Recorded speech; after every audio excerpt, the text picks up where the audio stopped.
இளஞ்சுழி எழுத்துக்கள் எவை? ட, ய, ல. தமிழில் கிளவியும் அதனோடொத்த தமிழ் என்ற சொல்லைக் குறிப்பிடும் நூல். ஆன்சர் தொல்காப்பியம். தமிழ் என்ற சொல் முதலில் எந்த நூலில் இடம்பெற்றுள்ளது? தொல்காப்பியம். தமிழ்நாடு என்ற சொல் முதலில் எந்த நூலில் இடம்பெற்றுள்ளது? சிலப்பதிகாரம். இமிழ்கடல் வேலியை தமிழ்நாடு ஆக்கிய இது நீ கருத்தினை ஆயின் என்ற பாடல் வரி இடம்பெற்றுள்ள நூல். சிலப்பதிகாரம். தமிழன் என்ற சொல் முதலில் எந்த நூலில் இடம்பெற்றுள்ளது? அப்பர் தேவாரம். தமிழன் கண்டா என்ற சொல் எந்த நூலில் இடம்பெற்றுள்ளது? அப்பர் தேவாரம். சீர்மை என்பது எதனைக் குறிக்கும்? ஒழுக்கமுறை. அல் கூட்டல் திணை என்பதன் பொருள் என்ன? உயர்வு அல்லாத திணை. திணைகள் எத்தனை? 2. உயர்திணை, அஃறிணை. பாகற்காய் என்பதன் பொருள் பாகு அல்லாத காய். பாகற்காய் எவ்வாறு பிரியும்? பாகு கூட்டல் அல் கூட்டல் காய். தமிழ் மொழியில் பல வகை சீர்மைகளில் குறிப்பிடத்தக்கது எது? சொற்பிரிவு. தமிழில் மிகுந்துள்ள நூல்கள். தொல்காப்பியம் நன்னூல். சங்க இலக்கியங்கள் எவை? எட்டுத்தொகை, பத்துப்பாட்டு.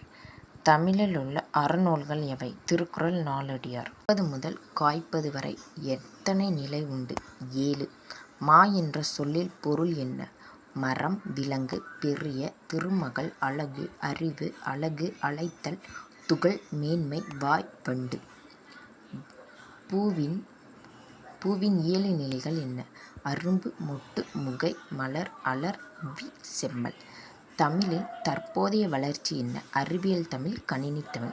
ஆல், அரசு, மா, பலா, வாழை போன்ற தாவரங்களின் இயற்பெயர் என்ன? இலை.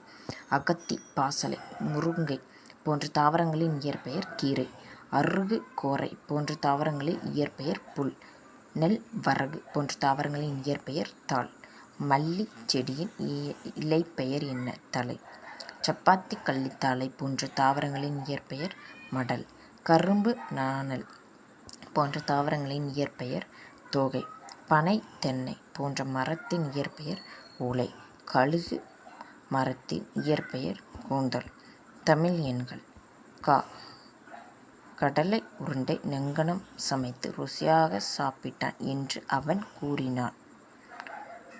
கடலை உருண்டை நெங்கணம் சமைத்து ருசியாக சாப்பிட்டான் என்று அவன் கூறினான். இந்த பாட்டை ஞாபகம் வச்சுக்கிட்டீங்கன்னா தமிழ் எழுத்துக்கள் ஈஸியாக இருக்கும். தமிழின் சிறப்பு பெயர் என்ன? முத்தமிழ். உள்ளத்தை மகிழ்விக்கும் தமிழ் எது? இசைத்தமிழ். எண்ணத்தை வெளிப்படுத்துவதும் தமிழ் இயல்தமிழ். நாடகத்தமிழ் எதை நல்வழிப்படுத்தும்? உணர்வில் கலந்த வாழ்வை.